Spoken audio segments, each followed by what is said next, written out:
The carriage arrived in Whitmore on a Tuesday morning in late November, when the last of the elm leaves had come down in the night, and the high street was quiet enough that the sound of iron wheels on stone carried all the way to the far end of the lane. Frederick Calder, Earl of Ravenswood, did not look out the window. He had no interest in Whitmore. He had no interest in small market towns with their modest shop fronts and their provincial certainties, their drapers and their millinery, and their one passable inn with its smell of tallow and boiled mutton. He had come for a document. He would be gone by Thursday.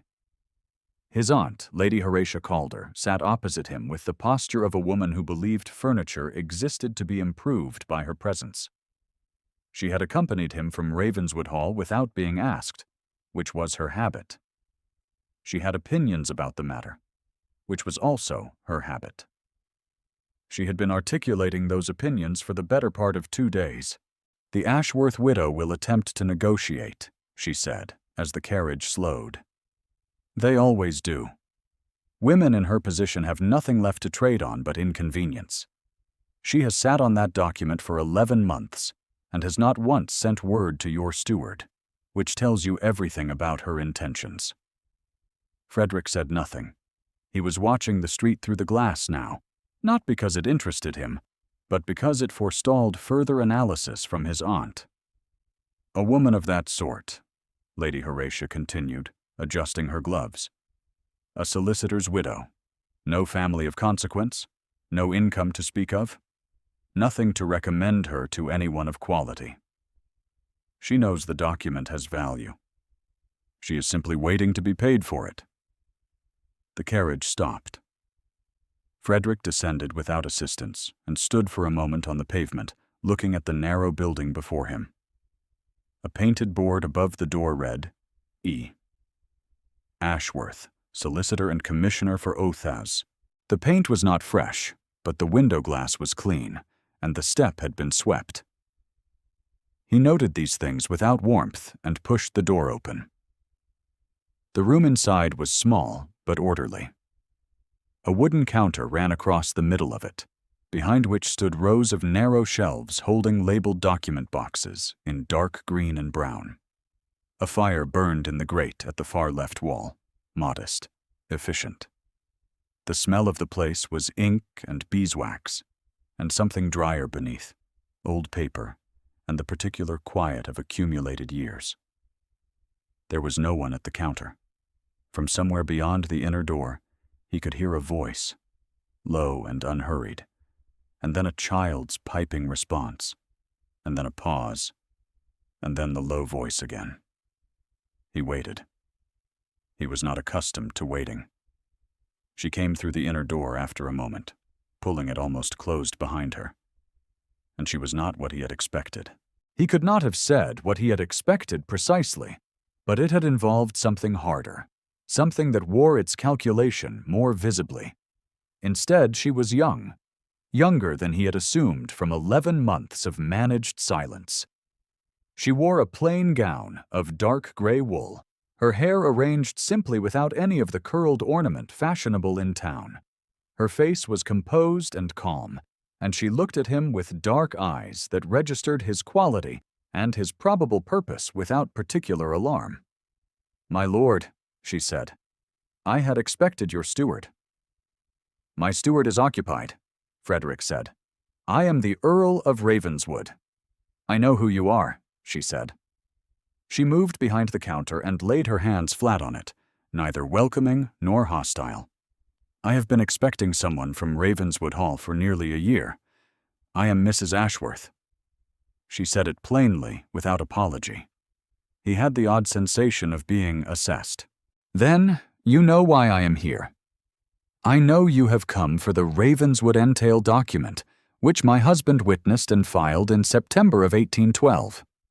She reached beneath the counter and produced a ledger, opened it to a marked page, and turned it so he could read the entry. Her handwriting was precise, the entries dated and cross-referenced with the methodical care of someone who had learned to leave nothing to inference. "I have maintained my husband's records since his death. The document is here. It is intact. He had expected negotiation. He had expected prevarication. He had not expected this. He looked up from the ledger and found her watching him with an expression he could not quite read, patient and slightly guarded, the look of a person who has learned to wait for the other shoe without flinching. "You have held it for 11 months, he said, "and made no contact with my estate." "Your steward is not listed as a signatory to the original filing," she said. "I was not certain with whom the obligation lay. I was waiting for guidance from someone with the legal authority to receive it." She said it evenly. The fire crackled. He stood across the counter from her in the quiet office and thought, with something approaching discomfort, that his aunt had already been wrong in every particular. He left that morning without the document. He told himself it was procedural caution. He would need Mr. Brent, the London solicitor he had summoned, to confirm the transfer was properly conducted. He did not examine the other reasons. He had his driver find the inn, took a room, sat for 2 hours with his coat on looking at the fire, and did not think about dark eyes or the precise handwriting in the ledger. If you have ever sat with a thing you could not name and told yourself it was something practical, you will understand exactly what Frederick Calder was doing in that room. Stay with him. He is going to learn something. He returned the following morning alone, without his aunt. He did not examine that decision either. The front room of the office was empty. He knocked on the inner door, and when no one answered, he opened it 2 inches, and then held very still. The room beyond was small, set with 4 wooden chairs arranged in a rough arc. In those chairs sat 2 children, a girl of perhaps 8 years and a boy somewhat younger, both in the plain clothing of the village, both looking at a book that Mrs. Ashworth held open on the small table between them. She was reading aloud, not from anything improving or corrective, but from a natural history, and she was reading about swallows, the distance they traveled, and the particular tilt of their wings in flight, and the way they returned every year to the same eave or rooftop without fail. The boy was leaning forward with his chin on his fist. The girl was pointing at something on the page. Frederick stood in the doorway and did not announce himself. He could not have said how long he stood there, long enough to watch the boy suddenly understand something and look up at her, and to watch her face change in response, the composure giving way briefly to something unguarded and warm, a brightness that had nothing to do with obligation and everything to do with genuine delight in the child's small discovery. She asked him a question, low, leaning toward him slightly, and he answered it with the particular seriousness of a boy who is not yet self-conscious about caring for things. And she listened to his answer as if it mattered, because it did. She saw him when she glanced up to turn the page. She did not startle or flush or drop the book. She simply said to the children, "A moment, please," and rose and crossed the room and stepped past him into the front office, pulling the door behind her. "You are early," she said. "I am," he said. He did not apologize. He stood in the front room and looked at her steadily. "What is this?" "A morning school," she said. "I keep the office hours from 10. Before 10, I teach whoever comes. They cannot afford the subscription school on the Castor Road, and their parents need them at home by midday." She said it without defensiveness, as a statement of fact, and moved behind the counter. "Were you hoping to collect the document today?" "I was hoping to understand the situation," he said.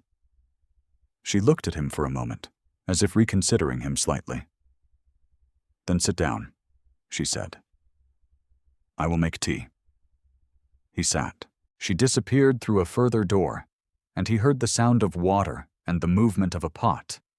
And he looked at the rows of labeled boxes on the shelves and thought about a woman who had maintained a dead man's practice alone for 11 months, kept his clients' files in order, paid his outstanding accounts from her own modest income, and taught village children to read in the hours before the working day began. He was there for 2 hours that morning. She answered his questions about the filing process and the history of the document and the nature of her late husband's practice without evasion and without performance, the way a person answers when they have nothing to hide and have run out of patience for the assumption that they might.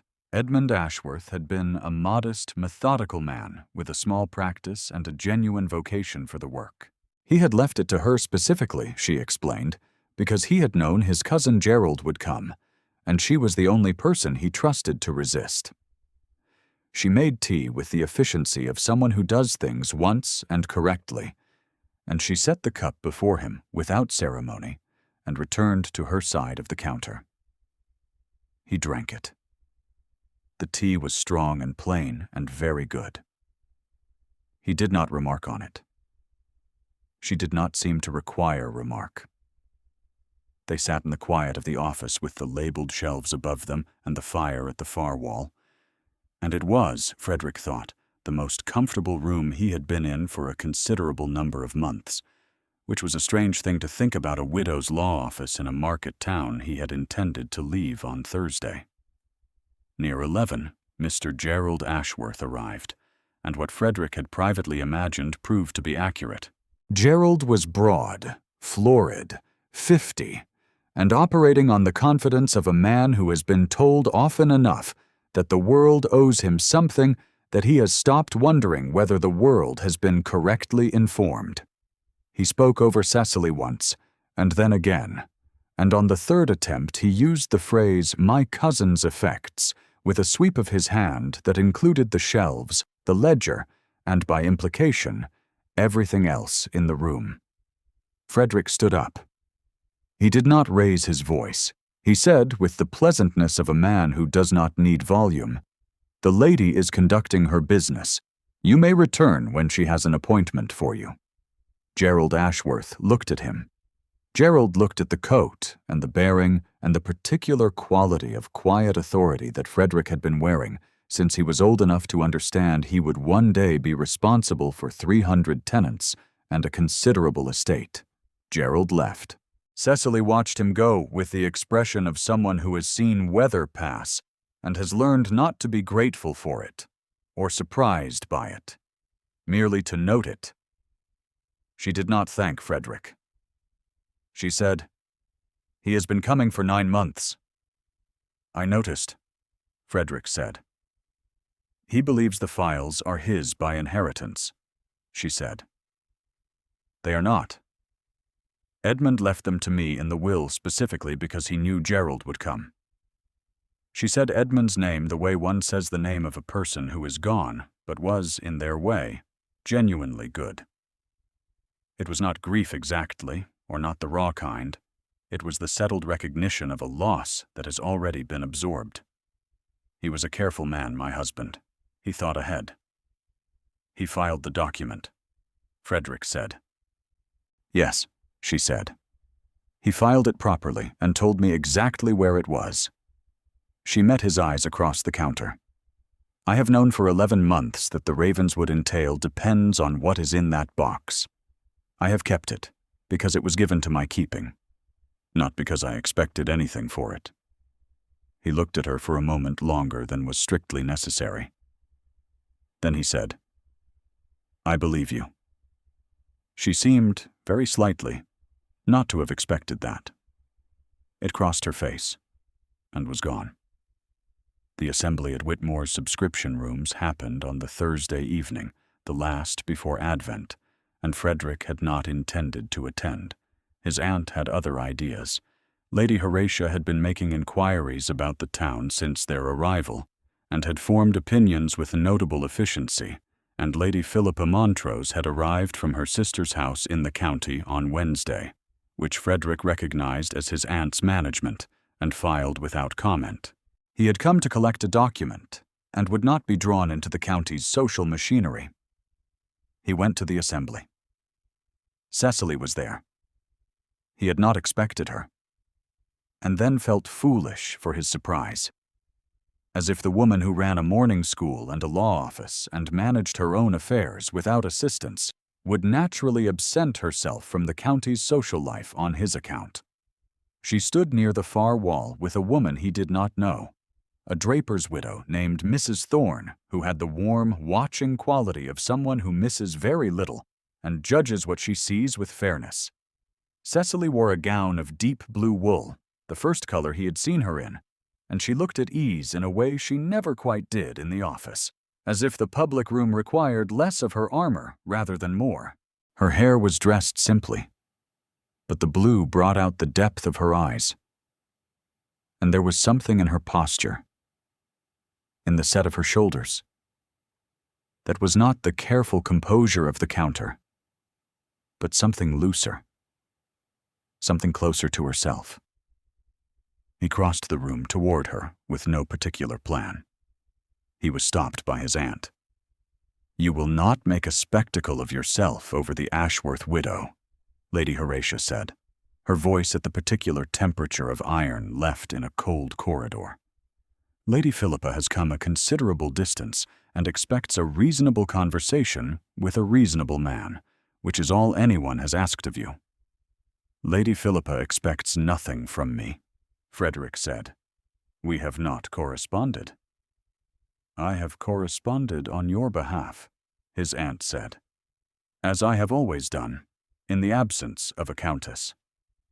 She let the phrase sit. The absence of a countess was a thing Lady Horatia managed with great care, the way one manages a fire that must be kept burning without being allowed to spread. "The Ashworth widow is a convenience, Frederick. A document clerk in a market town who happens to have something you need. You are a man of Ravenswood." He looked across the room. Cecily was not watching him. She was laughing at something Mrs. Thorne had said, and the laugh was real, brief and unguarded, there and gone. The laugh of a person who is not performing anything for anyone. He allowed himself to be steered toward Lady Philippa.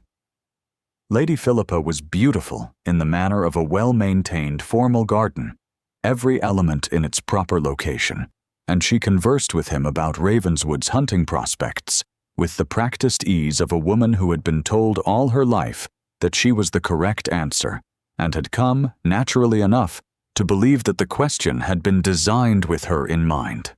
He listened and said the correct things, and watched, from the other end of the room, the way Cecily moved through a conversation, the particular economy of her attention. It was Gerald Ashworth who broke the evening. He came in late, already read about the face, and he moved through the room with the forward-leaning purpose of a man who has worked himself into something and is looking for the place to put it down. He found a group of people near the refreshment table, and Frederick saw rather than heard the way he began to hold court, and then he heard it clearly when the room went a degree quieter around the words. "She has been sitting on it from the start to drive up the price," Gerald said, not quietly. "That is the plain fact of it. The Ashworth widow has been playing the Earl for a fool. A man of his position comes to her village, and she will not produce the document without negotiations. What does that tell you about her character?" The room had the held-breath quality of an audience that has been waiting for exactly this. Several faces turned. A few turned toward Cecily. Frederick saw her register it from across the room, the small stillness that passed over her, the composure pulled tighter like a cord under sudden strain. She did not look around for anyone to contradict it. She simply absorbed it, the way she had absorbed 11 months of Gerald's pressure and her own small widow's income and the general world's indifference, with the quiet of someone who has learned that waiting and enduring are not the same thing. He should have spoken. He knew it the moment the calculation crossed his mind, the same cold calculation that had kept him still through 18 months of things that deserved a response, the discipline he had been wearing as if armor and character were the same word. He stayed where he was. He said nothing. She did not look to him for the word he did not give. That was what he remembered afterward, more than anything. She made her excuses to Mrs. Thorne, quietly, and she left. Lady Horatia's fan did not move. Frederick woke at 4 a.m. with the knowledge of what he had done, sitting in the dark beside him, with the solidity of something that was not going to become less true by daylight. He lay in the narrow room of the inn, and acknowledged without comfort that he had spent 18 months becoming the kind of man who lets a woman walk out of a room alone, because speaking up required feeling something. And he had decided some time ago that feeling things was a luxury he could not afford. He had been wrong. He had been wrong about the cost, and he had been wrong about the luxury. And he had been wrong, for the first time and very specifically, about Cecily Ashworth, who had done nothing at all except what was correct and careful and right. And he had let Gerald Ashworth's florid pronouncements fill the room while he stood beside Lady Philippa in the correct position and said absolutely nothing. He thought about the morning he had found her in the doorway of the inner room, reading about swallows to a boy who had nothing to bring her and everything to gain. He thought about the ledger with its precise cross-referenced entries, maintained in her own time on her own income, for a man she had every reason to resent. He thought about the way she had said, "I know who you are," when he introduced himself, without deference and without alarm, and how she had immediately turned to the evidence rather than to his rank. He had come expecting a woman who was clinging to what was not hers. He had found a woman who was holding what was not hers because she was the only person available with the integrity to do it properly. The window was dark. The candle on the table was burned to a stub. Somewhere in the inn below him, a fire was being rebuilt in the kitchen grate, the small sounds of the early morning carrying up through the floorboards. He dressed before dawn and sat with the fresh candle until it was a reasonable hour. He arrived at the office at 9. The step had been swept, as it always was. The sign above the door was the same sign. The window glass was clean. He pushed the door open. Cecily was at the counter. She was not alone. Gerald Ashworth was there, his considerable presence filling the left side of the room. Lady Horatia was there, standing with the composure of a woman who has arrived early to a field she considers already won. And the London solicitor, Mr. Silas Brent, whom Frederick himself had summoned and who had arrived overnight, stood to the right of the document case on the counter, with the expression of a man who has walked into the middle of something he was not briefed on and is proceeding with professional caution. Gerald was in the middle of a sentence. "You have no legal standing to withhold the transfer," he was saying. "The document was filed by my cousin, and the contents of his practice are properly speaking the estate of his heirs, which includes myself as the nearest male relative. And your presence here in this office is at best a courtesy to be received, nothing more. The contents of this practice were left to me by deed of bequest," Cecily said. Her voice was level. She had not looked at the door when it opened. "Properly witnessed and filed with the court in Ashford. I have the deed here if you would like to read it again.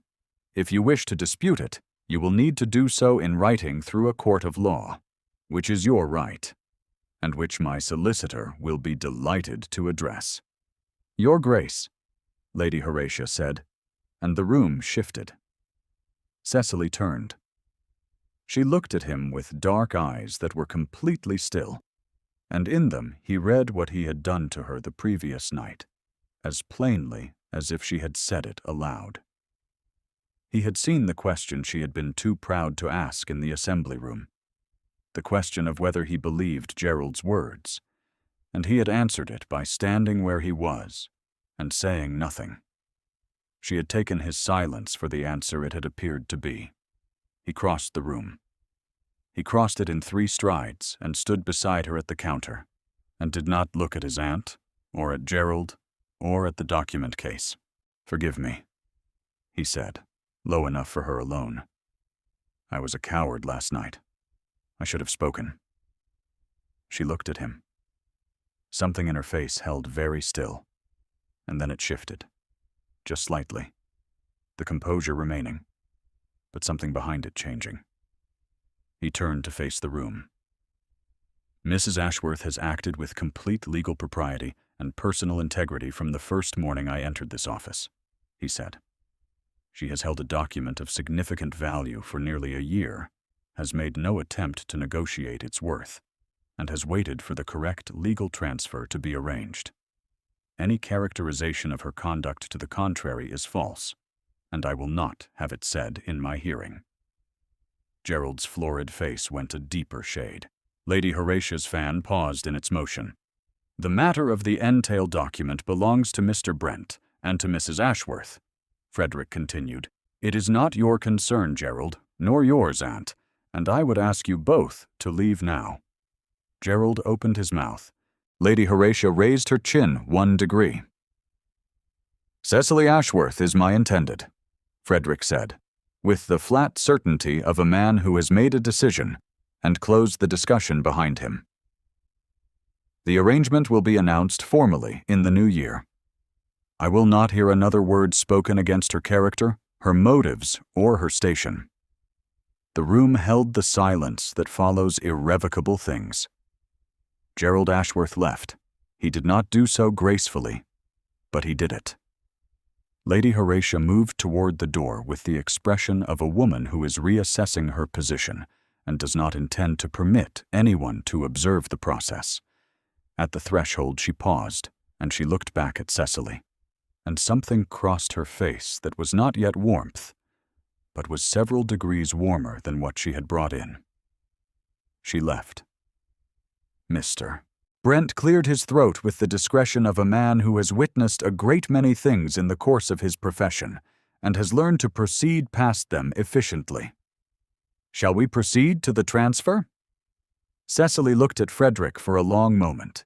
He waited, holding very still, the way he had learned to hold still in the doorway of the inner room when he did not want to break something that was happening.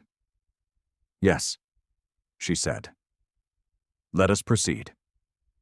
She reached beneath the counter and produced the document case in its waxed linen wrapping.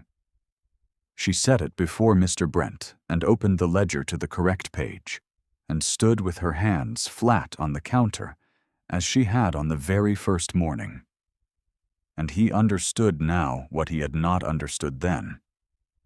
She had never been grasping. She had been careful. She had been the only person in the entire transaction who had handled it with the care it deserved. The transfer took an hour. Mr.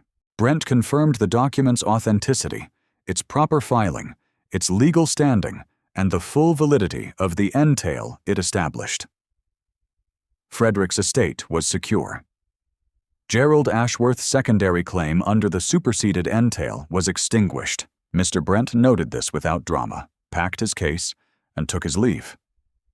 When he was gone, the office was quiet. The fire had burned to a steady glow. Outside, the November light was thin and entirely ordinary. Cecily was making a notation in the ledger. She closed it and looked up. You did not need to say that, she said. About your intentions. I would have handed the document over regardless. I know, he said. Then why? He stood at the counter and looked at her, and he thought of his aunt's voice in the carriage, and the word widow, used like a reduction. And he thought of the morning he had stood in the doorway and watched her teach a village boy about swallows. And he thought of the assembly room and his silence, and, because it was true, he said, and because I have been treating truth as a luxury I could not afford. I was wrong about that. She held his gaze for a moment longer than she had before. Then she looked at the closed ledger, and something in the line of her shoulders eased by 1 degree, and she said, I have not said yes. I know that too, he said. She almost smiled. He had not seen her almost smile before, and it reached something in him that he had thought was too far gone. You will stay, she said. It was not quite a question. It was the space between a question and a statement, the place where one careful person extends something to another careful person without knowing if it will be received. "I will stay," he said. He came the following morning before the school hours and the one after that. And on the third morning she let him sit in the inner room while she taught. The children, who took to new presences with the uncomplicated directness of children everywhere, asked him what an earl was and whether he had a horse and what the horse was named. He answered all three questions carefully, and Cecily did not look at him, but her shoulders did something that might have been suppressed laughter, and he thought it was the most useful thing he had felt in a long while. She told him, on the fourth morning, about Eleanor's letter. She had found it filed among the estate papers, written in a hand he recognized before she had finished placing it on the counter, the careful slant of a hand he had not seen in 18 months. He looked at it for a long time before he touched it. It was not addressed to Edmund Ashworth in a professional capacity. It was addressed to him as someone who had known Eleanor's family briefly, years before the marriage, someone she had believed would handle a document with discretion. She had written asking about notarizing a codicil, yes, but the letter said other things, things that had nothing to do with the law.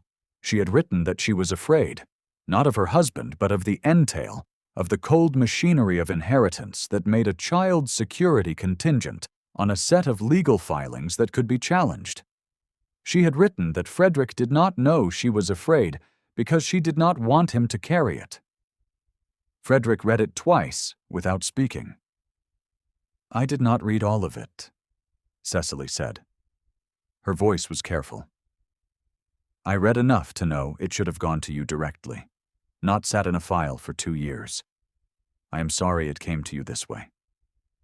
He set the letter down. He stood very still for a moment, and Cecily said nothing, and did not move away. And the quality of her stillness was the quality of someone who understands that presence is not the same as intrusion. That there are moments when what a person needs is not words, but simply another person in the room. "She was afraid," he said after some time. "She should have told me." "Perhaps," Cecily said. "Or perhaps she was protecting you, the way people do when they love someone and cannot bear to give them another weight to carry." He looked at her. She said it simply, without direction or implication, as a person who had recognized that particular form of care from the inside, who had perhaps exercised it herself, in her own life, in ways he had not yet learned. "You have carried a great deal alone," he said. "So have you," she said. Not unkindly. The silver key had been in his breast pocket since the morning of Eleanor's funeral, the small key she had worn on a chain against her throat. He had carried it for 18 months. That evening, sitting in the inn's narrow room, he took it out for the first time and set it on the table beside the strong-box, and he looked at both for a long while. He opened the box. Inside was a letter. Her handwriting, not addressed to anyone except him. Just his name in the upper left corner in her careful script, and then 2 pages. And he read them in the candlelight with the fire at his back and the sound of the inn below him. And when he finished, he sat for a long time in the quiet of what she had left him. She had known he would not forgive himself. She had known it specifically, in the way that people know the exact shape of the people they have lived beside for years. And she had written it down, plainly and without sentiment, for the morning when he finally opened the box. She had forgiven him. She had not forgiven him as a parting gift or a consolation, but as a fact, stated clearly for his use. She had known him well enough to know that he would need the word given to him directly, that he would not take it on inference, and so she had given it directly, in her own hand, in sentences that did not soften the thing they named. He folded the letter and held it in both hands, and let himself, quietly and without audience, feel the thing he had been refusing to feel for 18 months. It passed through him like weather, thorough and clean, and left behind something lighter than what had been there before. He went to the office the following morning with the key still in his pocket. He sat in the inner room and answered the children's questions again, and when the school was done, and the children had gone, and the front room held only the two of them, and the quiet, he told Cecily about the letter. Not all of it. Enough. She listened with the particular quality of attention she had, the kind that does not arrange its response before you have finished speaking. And when he was done, she said, "She knew you well." "She did," he said. "That is not a small thing," Cecily said. "To be known." He looked at her steadily. The fire was low. The labeled shelves held their patient rows. Outside, the village went about its business in the gray afternoon light, entirely indifferent to the two of them. "No," he said. "It is not." He paused. "I should like to know you, if you will allow it." She was looking at the counter, the ledger open, her pen still in her hand. She looked up. "You announced my intentions before you asked me," she said. "I did," he said. "That was wrong. I should have asked first." "Yes," she said. "You should have." She set the pen down. "Ask me properly." He asked. He asked her in the voice he used when he meant a thing, stripped of rank and management, simply Frederick Calder standing in a small office in a town he had intended to leave on Thursday.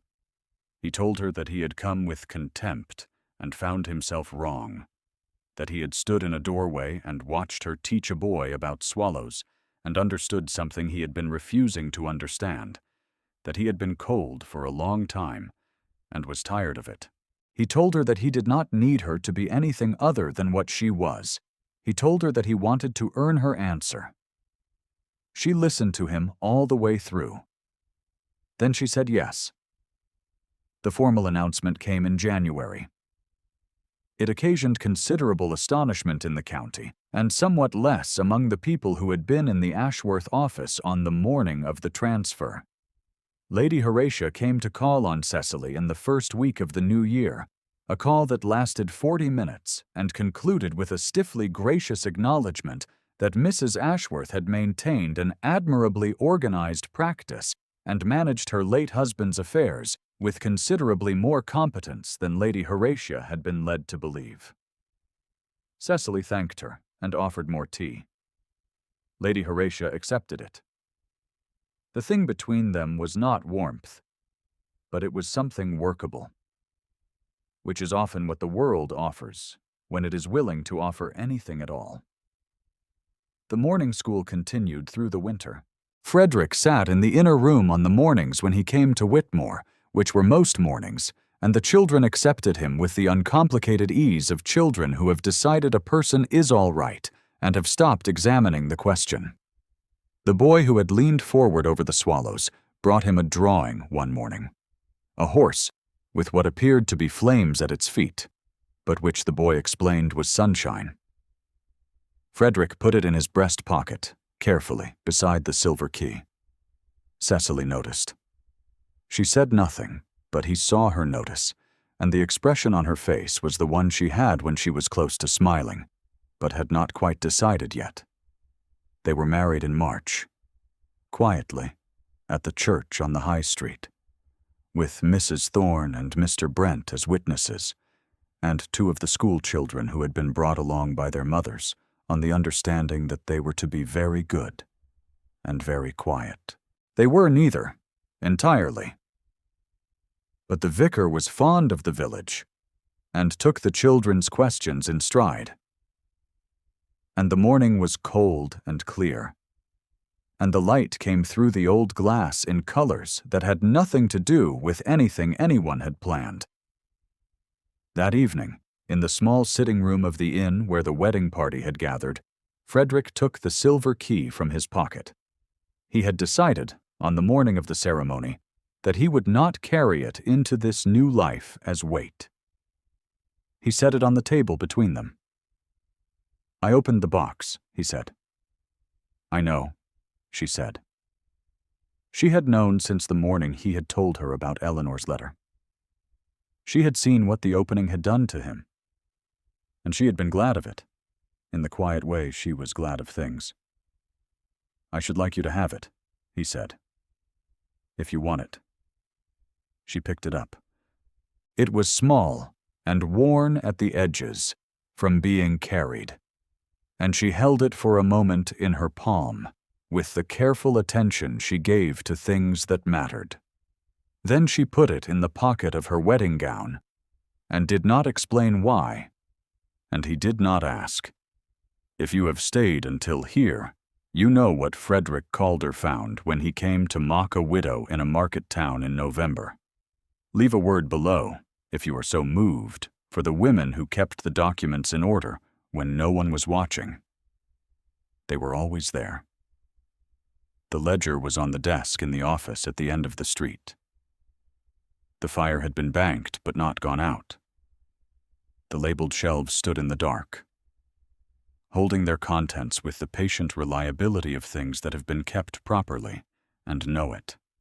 The sign above the door still read E. Ashworth, Solicitor and Commissioner for Oatheaus, and it would stay that way until spring, when a new one was made that added C. Ashworth, Calder, Countess of Ravenswood, because she had asked him to, and because it was, in every sense that mattered, the truth. Outside, the first snow of the year had begun to fall, soft and unhurried, settling on the high street and on the step that would be swept in the morning, as it always was, because some things in the world are maintained with care regardless of whether anyone is watching, and that maintenance is itself a kind of grace.